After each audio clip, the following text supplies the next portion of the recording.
Mulane wong iku ora oleh percaya mbek imane nemen-nemen kecuali njaluk hidayah Allah ya muqallibal qulub tsabbit qalbi ala dini. Kula nyontokno pangeran ngukumi wong kaya wong gawe omah.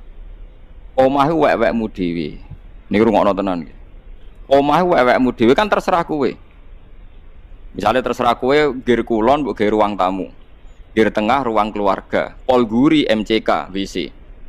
Sing dadi WC nangis tenan mbok dienggo ngising. Rusuh kabeh. Sing ruang tamu rusak sithik disaponi rusak sithik. Cek enake nasibe. Suwe-suwe WC wiridan suwi. Wala-wale zaman sing di omah ku pikirane rubah. Omah iki tak adepno ngetan ae. Ben pas madhep ratan. Misale utawa omah iki tak adepno ngetan wae mergo tanah gurine ketuku aku. Saiki ruang tamu dirubah dadi napa? WC. Sing WC dadi ruang tamu. Ngenes kan sing ruang tamu nih, waduh mantan terhormat. Lagi Allah ngurusi wong yang ngono iku, wong ra iso saiki PD dadi kiai dadi ulama. Nek Allah nrengglincerno ki urang pira wene, katut dhuwit, katut wedoan macam-macam. Takobal Allah. Sewong elek ujug-ujug diangkat dadi wali tobat. Iki sing ngrasa. Sayyidina Umar mantan preman pasar ukat. Ndekne sane mangan iku nak gelut menang, terus tok dhuwit. Ngomong ngegeng tenan. Tapi Nabi pas liwat tuh seneng, nak ngewong juadeg ini mlebu Islam itu cocok. Didongakno tenan. Kok Islam klunak-klunuk kok Mustofa ora pati ana gunane. Dadi Islam itu butuh preman. Mulane nganti saiki ku ana Islam dikawal preman kowe kok engkar ra pati ngalim nggih paham. Ngajimu kurang akeh berarti. Paham ya? Ora usah nyebut apa pokoke ngono. Bareng Nabi roh kekuatannya Umar iku ndonga, Allahumma aizal Islam Umar. Muga wong iku sing masuk Islam yo gaya. Nek sing masuk Islam wong-wong gak duwe nyali perang. Bilal, Ammar. Cara saiki Mustofa terang gak wani itu. Wa kana lan ana sapa Rasulullah sallallahu alaihi wasallam yu ahsanan nasi, api-api manusa apane kholqon bentuk fisike, wa khuluqon dan perilaku sosiale. Kholqon itu bentuk napa? Fisik. Ya iku namane kejadiane. Wa khuluqon itu perilaku sosial utawa akhlak. Jadi Nabi secara fisik ya sangat baik, secara perilaku juga sangat baik. Jadi enggak boleh Nabi kecilnya nyolong mboten mungkin, terus Nabi elek pesek mboten mungkin. Jadi Nabi fisiknya ya ideal, perilakunya ya ideal, baik setelah diangkat jadi Nabi maupun sebelumnya. Wa ahdahum, nah ini dari kata ahda afal tafdil afdal. Wa ahdahum lan luweh entuk petunjuk ennas. Ya kados azkahum wong paling bersih, ahdahum wong paling entuk hidayat, wa ahdahum lan luweh entuk hidayate manusa ilal haqqi maring dalan hak, turukon apane dalane. Ya jadi wong nak terlalu bersih wong Arab muni askahum apa? Kalau terlalu berhidayat wong muni apa? Ahdahum napa? Jadi afal tafdil sangka bina nakis napa? Afal tafdil sangka bina nakis. Ahda farabbukum a'lamu biman huwa ahda sabila utawa aska napa? Aska dan seterusnya. Karena ono apa khuluquhu tindak lampai Nabi. Akhlak maknane perilaku maknawi itu perilaku sosial wong darani akhlak, nak bentuk fisik wong darani kholqon apa? Kholqon. Dadi koyo raimu ngene iki jenenge kholqon. Nak kelakuanem jenenge khuluq. Paham ya? Ono ora paham-paham. Budi pekerti bingung budi pekerti opo. Karena ono apa khuluquhu apa akhlake Nabi Al-Qur'an. Kena kepen ro akhlake Nabi piye semua ajarannya Quran yaitu perilakunya Rasulullah sallallahu alaihi wasallam. Wasimatuhu tawi watak dasare Nabi al-hufrona gampang nyepuro. Jadi al-hufrona itu tetap nasab nggih karena hakikate khobar saking kana napa khobar berarti ngene kana khuluquhul qur'ana wa kana simatuhu al-ghufrana. Dadi al-ghufrana tetep khobar saking kana apa? Kana ana apa khuluquhu al-qur'ana wa simatuhu kana simatuhu al-ghufrana. Ya paham ya. Tapi misalnya ana sing maca al-ghufranu ya berarti wasimatu langsung mubtada mandiri napa? Mubtada mandiri, al-ghufranu langsung jadi khobar sendiri. Ya itu pilihan. Kayak gini loh ya di hadis itu semua harokat beda. Di hadis mestinya kayak ora krasa ora tau mikir. Iyyakum wa muhdatsatil umur fa inna kulla muhdatsatin bid'ah. Itu kalau Mbah Mun baca wa kullu bid'atin dolalah. Rata-rata kalau Kiai Alim baca wa kullu bid'atin dolalah. Tapi banyak langsung banting setir, mbok krana alim, mbok krana bodho ora roh, langsung wa kullu bid'atin dolalah. Nah kalau yang banting setir berarti dia jadi mubtada sendiri. Tapi sebetulnya di semua rata-rata ahli hadis bacanya nasab. Mergo iyyakum wa muhdatsatil umur fa inna kulla bid'atin dolalah wa kullu dolalatin finnar, karena diatafkan ke mansubnya inna, wah. Terus mansubnya inna dibuang, artinya cukup dengan ataf, innanya dibuang, makanya wa kullu bid'atin dolalah wa inna kullu bid'atin dolalah. Tapi ya boleh saja langsung mbok waca wa kullu bid'atin. Tapi ora usah debat. Kiai ono sing maca nasab, ono sing maca rafa, malah takok. Malah apa? Tak kiai kok takok apa? Kiai kok takok. Mestine roh nek rafa iku berarti mustaqil apa? Mustaqil. Kalau nasab berarti masih fa inna kullu bid'atin dolalah wa kullu dolalatin wa inna kullu dolalatin finnar. Jadi memang ya seperti itu biasanya kayak ini yang baca wasimatuhu ghufranu ya boleh apa? Wasimatuhu utawi langsung iku al-ghufranu. Nak baca wasimatu al-ghufrana wasimatu wa kana simatuhu al-ghufrana. Paham ya? Tetap mengulang kanan apa? Yan sohu nasihati sapa nabi lil insani maring manusa wa yafsahu lan ngekeki kelonggaran sapa nabi fil ihsani ing dalam perilaku apik. Perilaku apik itu tidak ada batasnya. Longgar selonggar-longgarnya.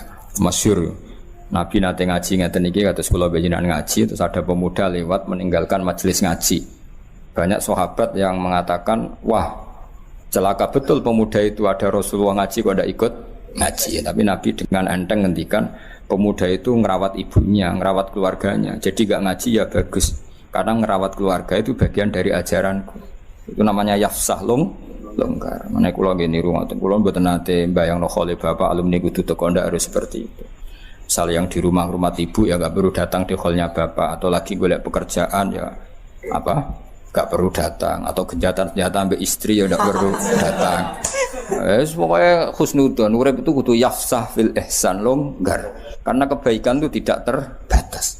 Mungkin yang tidak datang di hall orang yang punya kewajiban yang lebih penting atau ekonomi itu sing sering ya iku lah sing jelas, daripada utang-utang wis ora usah teko. Ya sudah kita yafsah fil ihsan apa? Yafsah longgar selonggar-longgarnya dalam melakukan bentuk kebaikan, karena kebaikan tidak terbatas. Ya kan tadi yang ngaji ge sae, yang enggak ngaji karena ngurusi keluarga ge sae. Ya sudah.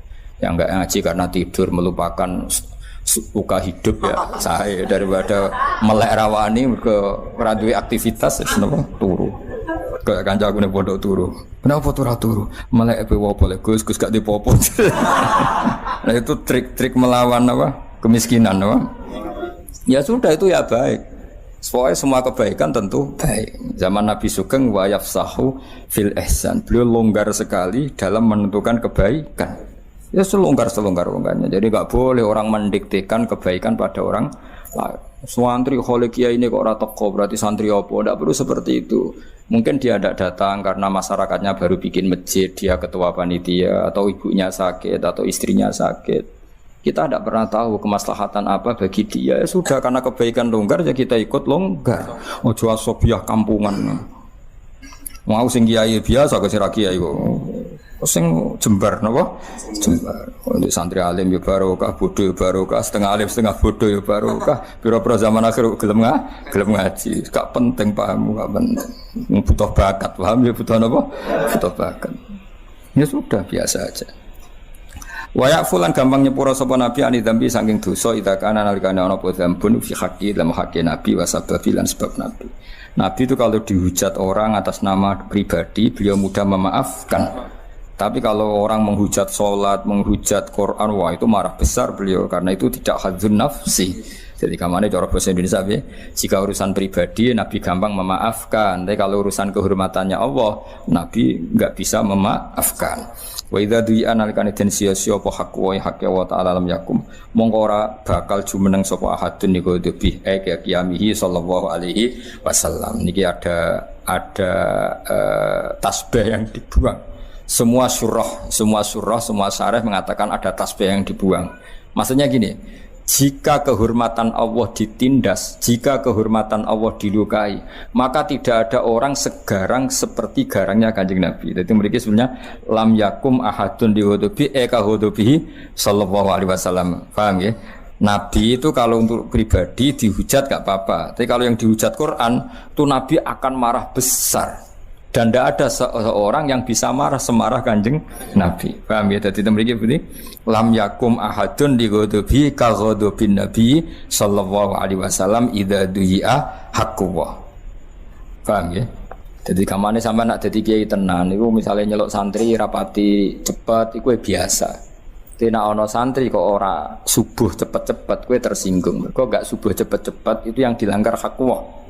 Tenak geno kopi kowe iku khadun nafsi. Orang harus bisa membedakan. Ketika aku ngongkon santri untuk bikin kopi saya kok terlambat, saya harusnya biasa. Jadi ketika mereka sering sholat subuh terlambat, saya harus tersinggung karena sholat subuh itu hakwa, apa? Hakwa. Sementara bikinan kopi itu khadun nafsi. Iku kiai waras, nek ngono iku makome waras, apa? Waras. Ya sudah harus seperti itu, harus dilatih, nafsu kamu dilatih. Dilatih ben waras maksudnya cuma malah dikembang ngono apa? Ya jelas ya, jadi itu ada tasbih yang dibuang mestinya redaksinya bi wa idza du'a haqqwahi lam yakum ahadun di ghadabi ka ghadabihi sallallahu alaihi wasallam. Jadi kamane Nabi mudah memaafkan kalau itu urusan apa pribadi, tapi kalau haqqwah yang ditindas atau disepelekan itu Nabi akan marah besar. Dan ketika beliau marah besar tidak ada seseorang yang bisa marah seperti marahnya Kanjeng Nabi. Itu masyhur itu ikhmar wajh, Nabi tersinggung betul.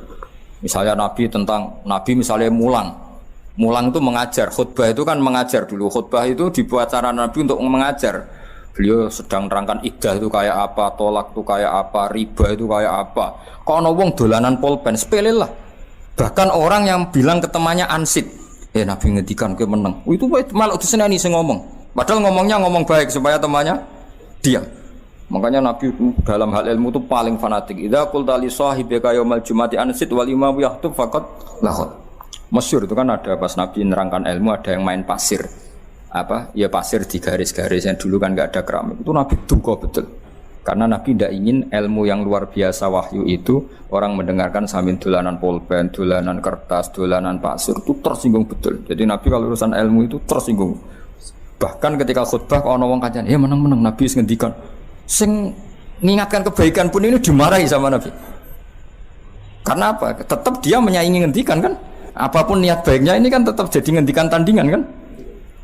Lho kowe ngandani kancamu ya tetap jadi ngendikan tandingan.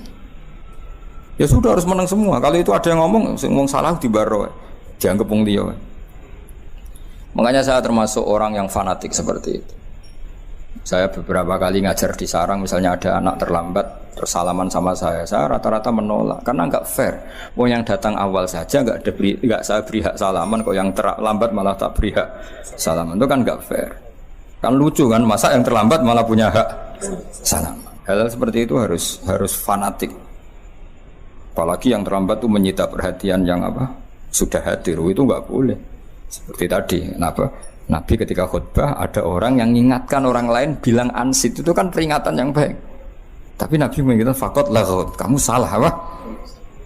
Jadi itu menunjukkan betapa fanatiknya Nabi kalau urusan ilmu, enggak nerima. Kalau ada orang ngaji enggak fokus itu enggak nerima. Mergo Nabi sesuai garisnya Allah Taala, inna fi dzalika ladzikra liman kana lahu qalbun aw alqasama'a wa huwa syahid. Jadi Quran itu bisa manfaat bagi orang yang hatinya kalau mendengarkan fokus, aw alqasama'a wa huwa syahid. Syahid itu kamane fokus. Wah, kalau itu Nabi marah besar. Makanya ngendikane ulama-ulama, wa idza takallama, kalau Nabi sudah ngendikan faka'an nama ala ru'usihimut thair, seakan-akan di kepala mereka ada burung yang takut terbang. Berarti sahabat itu meneng-neng. Seakan-akan di kepalanya itu ada burung yang kalau sahabat gerak, burung itu terbang. Jadi semuanya diam, seakan-akan mempertahankan burung yang takut terbang. Saking diamnya apa? Saking diamnya. Itu ulama bayangkan faka'an nama ala ru'usihimut thair. Karena Nabi tersinggung betul kalau ngendikan ilmu. Bayangkan kan ngendikannya ilmunya Nabi itu kan taruhan surga dan neraka, karena beliau menjelaskan at-thariq ilal jannah, jalan menuju surga, at-thariq ila ridawah, jalan menuju diridani Allah. Kemudian disaingi ana wong kenalan, jenengan saking pundi? Nembe rawuh, kan ngenyek wong. Oh, sok ngendikane Nabi tentang surga neraka disaingi kenalan. Kenalan bar ngaji ayo kena. Ya hal seperti itu yang awam kadang tidak barokah itu. Jadi apa ya? Sepele tapi itu mengganggu betul, apa? Kan lucu kan, Nabi ini kan ngendikan surga neraka, disaingi kenalan. Bukan lucu. Kriminal besar cara zaman. Ya cuma kiai-kiai tidak perlu niru kayak nabi ya, karena kualitas ngendikane ora kayak nabi. Tapi orang awam ya harus tahu diri lah. Itu kan wong koyo ora ono wektu wae kenalan kok kan ya bisa itu. Man ra'ahu badihatan haba. Man tesapane wong ra'ahu ningali sapa man ing kanjeng Nabi badihatan kelan spontan haba mongko wedi sapa man ing Nabi. Wa idza ta'ala nalikane ngundang ing Nabi sapa al miskin wong miskin aja ba mongko mesti nyembadani sapa Nabi ha ing doa al miskin. Yaqulu dawu sapa Nabi al haqqa ing barang hak walau kana senajan ta ana qaulul haq ana iku murun pait. Walait mirulan tau ora tau nyimpen sapa Nabi li muslimin marang Islam ora tau nyimpen hisyan ing drengki wala duronan ora kepengin bahayani. Di hatinya Nabi enggak pernah ingin menyakiti orang lain. Man te sapane wong nadzara ningali sapa man fi wajhi ing dalam wajah Nabi alima mongko mesti ngerti sapa man ana usapne wajh Nabi oleh ora ana sapa Nabi biwajhin kelawan wajah kadzabin kang tukang goroh. Orang yang melihat Nabi pasti tahu kalau beliau ndak wajah pembohong. Wa kana lan ana sapa kanjeng Nabi sallallahu alaihi wasallam lesa ora ana sapa Nabi bi ghammazin kelan wong sing tukang ngritik. Nabi itu gak suka mencela orang lain. Wala ayabin dan ora wong sing tukang ngelek-ngelek. Nabi gak pernah ngritik orang lain, ngelek-ngelek orang lain. Beliau hidupnya santai, rileks. Idza surra nalikane ketok seneng sapa Nabi faka anna wajhahu mongko kaya-kaya sakmene wajah Nabi qit'atu qamarin itu sepotong rembulan bulan purnama. Wa idza kallama nalikane ngendikane sapa Nabi annasa ing manusa faka anna yajnuna mongko kaya-kaya manen sapa manusa. Manen itu mendapat ya wajanal jannata ini apa dan mingkalami sangi dawe Nabi manen ahla samarin ing manis-manise buah. Jadi kalau Nabi sekali ngendikan, orang yang dingendikani seakan-akan memanen buah paling manis. Karena apa? Semua ngendikannya menyenangkan. Sekaya kowe didhawuhi Kanjeng Nabi, wis ngendikan sak ngendikan itu semuanya indah. Sehingga ketika kita mendengar dawuh Nabi seakan-akan kita makan buah-buahan paling manis saking. Nek wong mbok omongi kowe kan tambah pedes, tambah suwe tambah pedes. Ngomongnya nyolu, nyindir, ruwet, napa? Ruwet. Nah, sok ketemu dulur pertama, lu cek eling aku tau gue, ribet. Ketemu konco pertama, cek urip tau. Aduh ribet. Nabi enggak seperti itu. Wa idza tabassama nalikane mengsem sapa Nabi tabassama moko mengsem sapa Nabi an mithli habbil ghamam kaya sepadane biji-biji sing indah sing wis pokoke ngoten niku makna murad mawon. Wa idza takallama nalikane dawuh sapa Nabi faka annama durru kaya-kaya sak temene mutiara iku yaskutu ceblok apa dur min dalikal kalam sing mongkon-mongkon dawuh Nabi. Karena giginya Nabi itu putih sekali, itu kalau ngendikan tuh gemerlapan putih seakan-akan ada mutiara yang jatuh. Paham? Aku kan ababmu sing jatuh. Wis ribet-ribet. Wis ora kena dikiasno, nek wis ora kena dikiasno. Sampai kudu mulane bener ono sosial apa? Distancing. Iku ten wajib nak. Iku ora usah dianjurno negara wis wajib lah iku. Tang itu rokokan terus ngomong. Waduh iku wis wajib jaga apa? Iya, wajib jaga jarak nah iku. Wa idza tahaddasa lan nalikane ngendikan sapa Nabi fakanal miska mengko kaya sak temene misik ya khruju miyas apa misik min fihi saking lesane Nabi santai iku lho ja'afu karo aitu fa kamartu bifika ini fika fen mereka maknane ngendik apa tutut mulut itu min fihi saking mulute Kanjeng Nabi ya kan misalnya ja'afu zaidin ra'aitu fa zaidin marartu bi fi zaidin berarti min fihi saking ngono maca fi huruf jar piye min fihi min saking fihi ing dalem bocah ora tau ngaji fi ning kene sangka kata famun sing mime ilang apa bocah ora paham malah min huruf jar fi huruf jar iki piye karepe musannaf ya karepmu dhewe piye malah takok musannaf. Wis goblok kowe kok musannaf elok-elokno. Ya ana sing takok ngono piye lho Gus min huruf jar fi huruf jar maksude piye? Lah maksud tem takok iku ya piye? Ya eling-eling ya dadi fi ning kene iku famun iku asma khamsa nak mime dibuang. Dadi